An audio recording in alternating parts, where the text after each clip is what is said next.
कहा जाता है कि एक कागज को अधिकतम 7 बार मोड़ा जा सकता है। ये तीन युवक नहीं मानते। वे एक बहुत बड़े कागज से प्रयोग करते हैं। जब वे 7वीं बार मोड़ते हैं तो कागज का आकार मोबाइल फोन के बराबर हो जाता है और वे जितनी ताकत लगाएं 8वीं बार मोड़ नहीं पाते, क्योंकि कागज को मोड़ते ही कागज का क्षेत्रफल आधा हो जाता है और मोटाई दोगुनी। 7 बार मोड़ने पर यह केवल 128 परतों में होता है, जबकि 8वीं बार यह 256 परतों में होगा। कागज मोटा होता है, इसे फिर मोड़ना कठिन होता है। 3 लोग मानक प्रिंटिंग पेपर से चुनौती देंगे, कौन अधिक मोड़ेगा। द झुआंग पहले आता है, कागज दबाता है, सोचता है इससे बेहतर मोड़ेगा।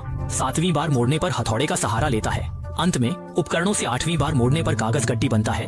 बाकी मानते हैं यह सफल नहीं। इसके बाद आइकू नया तरीका अपनाता है, विकर्ण रेखा पर मोड़ता है, लेकिन वह अंततः 7 बार मोड़ने में भी असफल रहा और उसने एक बड़ा दांत भी खो दिया। सुजान की रणनीति थी कि वह मोड़ने के निशानों पर जोर लगाए। उसने मोड़ने के निशानों को चिकना करने के लिए बारीक सैंडपेपर का उपयोग किया, जिससे कागज और पतला हो गया। फिर उसने अपने परिवार से आयरन निकाली और उसे इस्त्री किया, लेकिन वह भी अंततः 7वीं बार मोड़ने पर ही रुक गया। यह कागज की मोटाई के कारण है, इसलिए उसने एक पतला स्केच पेपर लाया। फिर उसने लंबी तरफ कुछ बार मोड़ा, फिर चौड़ी तरफ मोड़ा, जिससे मोड़ने के निशानों का स्थान बिखर गया और आगे मोड़ना आसान हो गया। उसने इस तरीके से 8 बार मोड़ने में सफलता पाई। लेकिन द झुआंग सही कागज मोड़ने का तरीका है। कागज को मोड़ने के बाद उसे 90 डिग्री घुमाकर फिर से मोड़ना। यह तरीका स्पष्ट रूप से धोखा है। सुजान ने सुझाव दिया कि अगर एक सुपर बड़े कागज का उपयोग किया जाए तो क्या इसे 7 बार से अधिक मोड़ा जा सकता है। इसलिए उन्होंने बाजार में सबसे बड़े कागज को लाने का फैसला किया। बड़े कागज का उपयोग करना आसान होना चाहिए। पहले मोड़ने में यह बहुत आसान था। कागज का क्षेत्रफल तेजी से घट रहा था। 6ठी बार मोड़ने के बाद यह एक छोटी सी गड्डी में बदल गया और 7वीं बार मोड़ते समय इसे दबाना बहुत मुश्किल हो गया। इसके बाद चाहे वे कोई भी तरीका अपनाएं, वे सभी 8वीं बार मोड़ने में असफल रहे। ऐसा लगता है कि यह अफवाह सच है। अफवाह को तोड़ने के लिए तीनों ने अगली बार पतले और बड़े कागज का प्रयोग करने का निर्णय लिया। इसलिए उन्होंने एक हैंगर उधार लिया, जिसका क्षेत्रफल एक फुटबॉल मैदान के बराबर है। चूंकि इतना बड़ा बिना सीम वाला कागज खरीदना संभव नहीं था, इसलिए उन्होंने रोल पेपर को एक साथ जोड़ने का फैसला किया और डबल साइडेड टेप से कागज चिपकाया। वे विशेष रूप से निर्मित कागज का उपयोग कर रहे थे, जिसकी मोटाई सामान्य प्रिंटिंग पेपर की आधी थी।